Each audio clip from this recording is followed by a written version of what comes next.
Hello everyone and welcome back to the channel. In today's session, we will discuss the photoelectric effect and quantum effect in detail. This is the third part of our ongoing lecture series on atomic and molecular physics. So without any further delay, let's get started.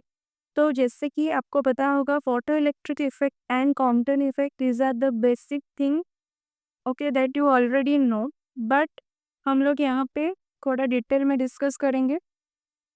So basically what is photo electric effect. First हम लोग photo electric effect क्या होता है इसके बारे में discuss करेंगे. तो देखो पहला क्या होगा कि व्हेन और लाइट ओके स्पेशली आपका blue and your ultraviolet okay blue और अल्ट्रावायलेट लाइट जब क्या होगा science on a metal surface it can knock out electrons from that surface. Okay electrons वहां से क्या होगा एमिट करना चालू होगा जब आपका क्या होगा कि ब्लू और अल्ट्रावायलेट रेडिएशन का लाइट किसी भी मेटल सरफेस पे अगर फॉल हुआ right. So these knocked out electrons are called photoelectrons इसको बोला जाता है जो कि आपको पता होगा. This only happens if the light has enough energy. That means its frequency is high enough. Okay? इसका एक ही कंडीशन होगा अगर फ्रीक्वेंसी हाई होगा तभी आपका इलेक्ट्रॉन्स क्या होगा उसमें से एमिट होंगे राइट. नेक्स्ट यहाँ पे आपको कुछ एक्सपेरिमेंटल अरेंजमेंट गिवन है, एक्सपेरिमेंटल सेटअप गिवन है. यहाँ पे आप लोग देख सकते हो कि लाइट और फोटन बीम जो है okay passes through a quartz. ये आपका हो गया क्वार्ज विंडो से पास कर रहा है and hits a metal plate को हिट कर रहा है ओके जो कि यहाँ पे कैथोड सी आपको गिवन है. इस मेटल प्लेट को वो हिट करता है ठीक है. If the light has enough energy तो electrons are emitted. This electrons move towards another plate A को मूव करेंगे. इलेक्ट्रॉन्स किसको मूव करेंगे प्लेट्स ए को जो कि एनोड है ठीक है. A circuit is connected. यहाँ पे आप लोग देख सकते हो यहाँ पे एक सर्किट कनेक्ट है with a variable resistance to measure the current due to moving electron ठीक है. तो यहाँ पे बेसिकली आपको क्या ऑब्जर्व करना है, आपको क्या ऑब्जर्वेशन में पता चलेगा. In the very first point आपको क्या पता चला कि थ्रेशोल्ड फ्रीक्वेंसी के बारे में. फर्स्ट पॉइंट में हमको क्या ऑब्जर्व हुआ कि थ्रेशोल्ड फ्रीक्वेंसी इसका मतलब क्या है कि electrons are not emitted if the light's frequency is less than a certain value जिसको बोला जाता है threshold frequency noted by nu naught. Even if the light is very bright, it won't eject electrons unless its frequency is high enough. So the value of nu naught is different for different metals के लिए different होगा. In the second point क्या पता चलेगा कि energy of photoelectron. हमें photo electrons यानी कि एमिटेड इलेक्ट्रॉन्स के एनर्जी के बारे में पता चलेगा. The maximum energy of emitted electron increase होगा आज the frequency of light increases. अगर लाइट का फ्रीक्वेंसी इंक्रीज होगा तभी आपका maximum energy of emitted electron भी क्या होगा इंक्रीज करेगा जो कि यहाँ पे आपको ग्राफ में दिखाई दिया है. यहाँ पे आप लोग देख सकते हो ग्राफ में आपको गिवन है frequency of radiation and energy के बीच में ठीक है. तो यहाँ पे देख सकते हो कि ग्राफ यहाँ पे किस किस के बीच में है एनर्जी वर्सेस आपका फ्रीक्वेंसी फॉर 3 डिफरेंट मेटल्स आपको गिवन है ए बी एंड सी के लिए okay. And each metal has its own threshold frequency जिसका nu not A nu not B and nu not C है. खुद के पास ओन थ्रेशोल्ड फ्रीक्वेंसी है. For each once the frequency is above nu not the energy increase यहाँ पे हो रहा है किस तरह से linearly.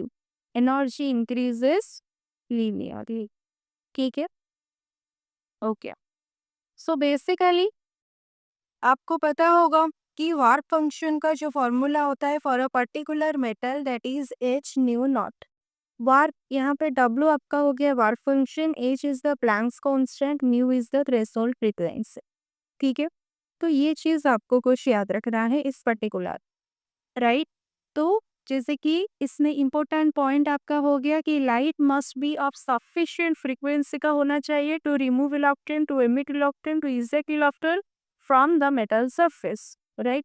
The brighter the light doesn't matter unless its frequency is high enough ठीक है.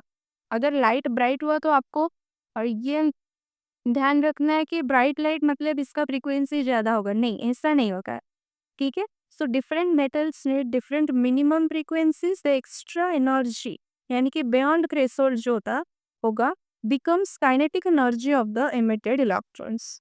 ओके, सो यहाँ पे नेक्स्ट हम लोग डिस्कस करेंगे the maximum kinetic energy of electron is equal to energy of light minus work function, यानी कि half m v square maximum किसके बराबर होगा, h nu minus h nu not के बराबर, ठीक है।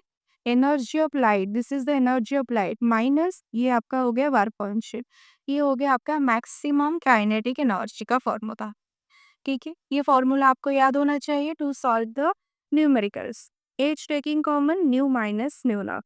सो ये आपका हो गया आइंस्टाइन्स फोटो इलेक्ट्रिक इक्वेशन, ये आपका हो गया आइंस्टाइन फोटो इलेक्ट्रिक इक्वेशन जो कि हम लोग बार बार यूज करेंगे when we are solving the numerical, ठीक है। सो नेक्स्ट आपको यहाँ पे एक ग्राफ गिवन है, तो ग्राफ में बेसिकली आपको देख सकते हो और कुछ पॉइंट्स भी देखो, the energy maximum energy of the photo electron is independent of the intensity पर डिपेंड नहीं करेगा जो मैक्सिमम एनर्जी है, ठीक है। इंडिपेंडेंट रहेगा किसके ऊपर, intensity of radiation and the number of photoelectron emitted per second, यानी कि photoelectric current varies directly as the intensity of incident light. Okay, ये डायरेक्टली वेरी करेगा, उस पर डिपेंड करेगा इसका मतलब, ठीक है। तो यहाँ पे देखो आपको जो ग्राफ गिवन है रिट्रेडिंग पोटेंशियल एंड करंट के बीच में, ओके, यानी कि more light equals to more current होगा, यानी कि मोर इलेक्ट्रॉन्स एमिट होंगे। सो यहाँ पे graph stops at a particular voltage में, यहाँ पे आप लोग देख सकते हो स्टॉप हुआ है, ठीक है, जिसको यहाँ पे स्टॉपिंग पोटेंशियल बोला जाएगा वी नॉट।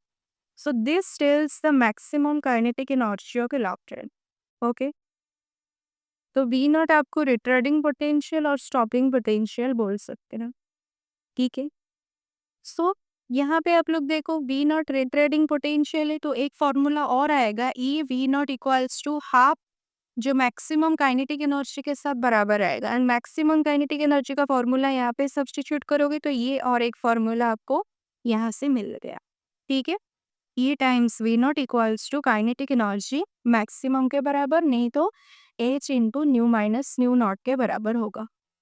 नेक्स्ट एक ग्राफ आपको गिवन है, देख सकते हो, इसमें आपको इफेक्ट ऑफ फ्रीक्वेंसी के बारे में पता चलेगा, यानी कि photoelectrons are emitted almost instantaneously. However, poor the intensity of the incident light, the photoelectric current is independent of the frequency of the light used.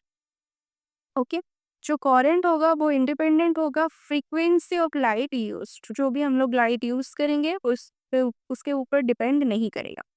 तो यहाँ पे आप लोग देख सकते हो हायर इज द फ्रीक्वेंसी, जितना भी आपका फ्रीक्वेंसी बढ़ता चला जाएगा, यहाँ पे न्यू वन सबसे ग्रेटर है, उसके बाद न्यू टू, उसके बाद न्यू थ्री। सो यहाँ पे जितना भी हायर इज द फ्रीक्वेंसी है, यानी कि इलेक्ट्रॉन्स का मोर एनर्जी होगा, एंड यहाँ पे ग्राफ शिफ्ट्स टूवर्ड्स राइट की तरफ शिफ्ट हुआ है, ठीक है। इस ग्राफ से आपको क्या पता चलेगा, देखो। सो बेसिकली यहाँ पे आप लोग देख सकते हो जो कि न्यू वन है that is greater than nu two greater than nu three, so's higher frequency give more energetic electron, यानी कि even though light brightness is the same. तो यहाँ से हमको रिट्रेडिंग पोटेंशियल एंड फॉरेट के बीच में ये जो ग्राफ है, जब जब आपका रिट्रेडिंग पोटेंशियल का वैल्यू बढ़ता चला जाएगा ये टूवर्ड्स राइट की तरफ शिफ्ट होगा चला जाए, ठीक है। तो ये कुछ पॉइंट्स आपको याद होना चाहिए, ठीक है।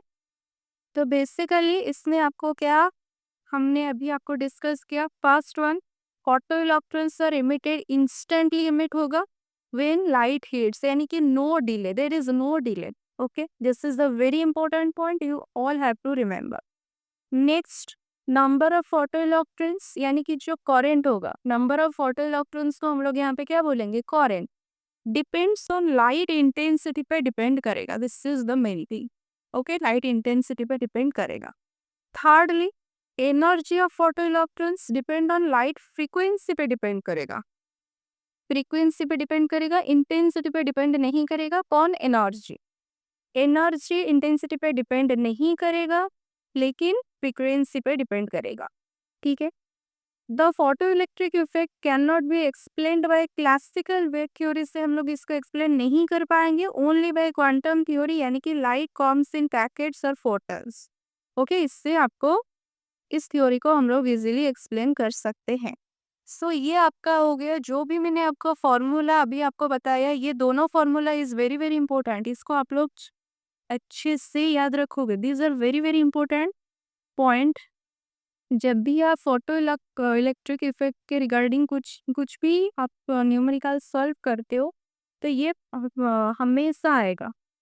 नेक्स्ट यहाँ पे ये वाला, इसको भी आप लोग याद रखोगे, and also this one. Okay, so ये हो गया। नेक्स्ट हम लोग कॉम्पटन इफेक्ट के बारे में भी डिटेल में डिस्कस करेंगे। ओके, कॉम्पटन इफेक्ट क्या है एंड इसके रिलेटेड फॉर्मूलाज वगैरह क्या न्यूमेरिकल में यूज़ किया जाता है, इसके बारे में हम लोग डिटेल में डिस्कस करेंगे। सो देखो, बेसिकली कॉम्पटन इफेक्ट में क्या होगा कि यहाँ पे एक्सरे आएगा। ठीक है, so when a beam of X-ray hit a substance को हिट करेगा, some of the X-ray bounce off, यानी कि स्कैटर हो जाएंगे। ठीक है, and the scattered rays are longer wavelength than the original X-ray. Okay, so जो भी रे स्कैटर होगा उसका लॉन्गर वेवलेंथ रहेगा देन द ओरिजिनल एक्सरे से। And secondly, the scattered ray still include some part of the original wavelength. Okay, these are the basic thing आपको पता होना चाहिए। So this change in wavelength में ये जो चेंज आया ओरिजिनल में कितना का, एंड स्कैटर्ड होने के बाद जो चेंजेस आया उसको हम बोलेंगे क्या, Compton effect, the change in wavelength. Okay, so it can not be explained bye classical physics but quantum theory explains it well. ठीक है, इसको हम लोग क्वांटम से ही एक्सप्लेन कर सकते हैं। Nextly, what happens in the Compton effect. Compton effect में क्या होता है, a high energy X-ray photon hits a free और लूजली बाउंड इलेक्ट्रॉन। जब वो हिट करेगा the photon transfer some of its energy to the electron. ठीक है, एज अ रिजल्ट क्या होगा कि the photon scatters in a different direction with less energy, यानी कि longer wavelength. Okay, and the electron recoils and moves away with some kinetic energy. Okay, so आपको ये याद होना चाहिए कि कॉम्पटन इफेक्ट में बेसिकली ये चीज होता है। यहाँ पे आपको डायग्राम भी गिवन है। ठीक है, सो यहाँ पे जो इम्पोर्टेंट फॉर्मूला है that is energy and frequency का रिलेशन है। एनर्जी एंड फ्रीक्वेंसी का relation h nu minus h nu dash equals to K, and यहाँ पे the energy lost by the photon equals to kinetic energy gained by the electron के साथ बराबर होगा। Okay, मैंने क्या बोला अभी कि energy lost by the photon must be equals to kinetic energy gained by the electron. ठीक है, एंड ये फॉर्मूला भी आपको पता होना चाहिए। ठीक है, सो यहाँ पे basically new and new dash आपको गिवन है। एच आपका फ्लक्स कांस्टेंट हो गया, न्यू आपका क्या हो गया, जो भी इंसिडेंट फोटन है उसका फ्रीक्वेंसी, न्यू डैश यानी कि फ्रीक्वेंसी ऑफ जो स्कैटर्ड हो गया उस फोटन का फ्रीक्वेंसी। ठीक है, के यहाँ पे हो गया energy gained by the electron. Next एक फॉर्मूला आएगा किस किस के बीच में, आपका मोमेंटम एंड एनर्जी कंजर्वेशन के बारे में आपको थोड़ा पता होना चाहिए। देखो, मोमेंटम एंड एनर्जी कंजर्वेशन में क्या होगा कि both momentum and energy are conserved in this particular collision में। आपका मोमेंटम भी कंजर्व होगा, एनर्जी भी कंजर्व होंगे। That's why the Foton and the electron move of in different direction में मूव कर रहे हैं। ठीक है, दोनों डिफरेंट डायरेक्शन में क्या होगा, मूव करेंगे। देख सकते हो स्कैटर्ड फोटन एंड यहाँ पे रिकॉइल इलेक्ट्रॉन, दोनों का डायरेक्शन डिफरेंट डिफरेंट है। एंड वेवलेंथ शिफ्ट का फॉर्मूला जो कि कॉम्पटन शिफ्ट का formula, this is very very important for numericals. Delta lambda equals to lambda dash minus lambda h upon m not c 1 minus cos phi. यहाँ पे जो lambda है that is original wavelength, lambda dash आपका हो गया scattered wavelength, m naught is the rest mass of electron, c is the speed of light, phi is the angle at which the photon is scattered, यानी कि scattering angle. ठीक है, सो ये कुछ formula आपको पता होना ही चाहिए to solve the numerical. Right. Delta lambda equals to lambda dash minus lambda equals to h upon m not c 1 minus cos of phi. यहाँ पे एक स्पेशल केस आता है फॉर मैक्सिमम शिफ्ट के लिए। मैक्सिमम शिफ्ट के लिए आपको पता होना चाहिए जो फाई का वैल्यू होगा वो 180 डिग्री के बराबर होगा। 180 डिग्री के बराबर यानी कि Foton bounces straight back. Okay, so delta lambda का फॉर्मूला में यहाँ पे आप जब 180 डिग्री के लिए फाइंड आउट करोगे तो फॉर्मूला क्या होगा, डेल्टा लैम्बडा हो जाएगा 2 इंटू आपका आ जाएगा h upon m not c. Cos of 180 degree करोगे -1 1 minus of -1 it will be 2। So 2 into h upon m not c होगा। जब आप इसको सॉल्व करोगे इसके कॉरेस्पॉन्डिंग 180 डिग्री के कॉरेस्पॉन्डिंग जो डेल्टा लैम्बडा का वैल्यू आएगा वो कितना आएगा, इसको याद रखोगे 4.852 into 10 to the power -12 meter. Okay, so this shift is very small and can be detected only for X-rays, not for visible light. Okay, इसको आपको याद होना चाहिए। ठीक है, सो नेक्स्ट हम लोग देखेंगे कि यहाँ पे और एक फॉर्मूला है जो कि देख सकते हो, कॉम्पटन वेवलेंथ को लैम्बडा सी से रिप्रेजेंट किया गया है। जब आप फाई का वैल्यू 90 डिग्री पुट करोगे तभी आपका क्या होगा, लैम्बडा सी किसके बराबर होगा, एच एम नॉट सी के बराबर आ जाएगा। यहाँ पे आपका 0 वैल्यू आएगा। सो लैम्बडा सी का वैल्यू जब आप इन सभी का वैल्यूज डालोगे तो 2.426 10 टू द पावर -12 मीटर के बराबर आएगा, और ये मैंने आपको बता दिया। ठीक है, नेक्स्ट यहाँ पे इम्पोर्टेंट जो है, why we don't see Compton effect in visible light में हमें क्यों नहीं दिखाई देता है। This is the very important question here. See यहाँ पे क्या होगा कि visible light has much more longer wavelength होता है। ठीक है, the shift caused by scattering is too tiny, यानी कि टू टाइनी मतलब लेस देन, आपको पता होगा लेस देन 0.01%। ओके, इससे भी छोटा ऑफ द ओरिजिनल से। So it is not noticeable. Okay, so ये आपको कुछ पॉइंट्स रिगार्डिंग कॉम्पटन इफेक्ट पता होना चाहिए। ठीक है, so basically visible light has much more longer wavelength होता है। The shift caused by scattering is too tiny होता है, so it is not noticeable. Tiny मतलब less than 0.01% of the original. Okay,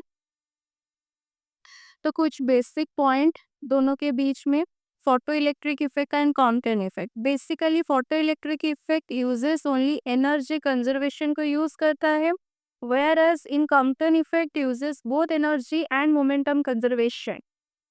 Okay, nextly, free electrons cannot absorb a photon completely while conserving both energy and momentum, so photoelectric effect cannot happen with free electrons, but Compton effect can. ठीक है, सो ये कुछ point आपको याद होना चाहिए regarding your Compton effect and photo electric effect. So this is all for today. Next class में हम लोग यहाँ से स्टार्ट करेंगे एक्सरे स्पेक्ट्रा से एंड फर्दर इसको स्टडी करेंगे। ठीक है, so thank you for watching.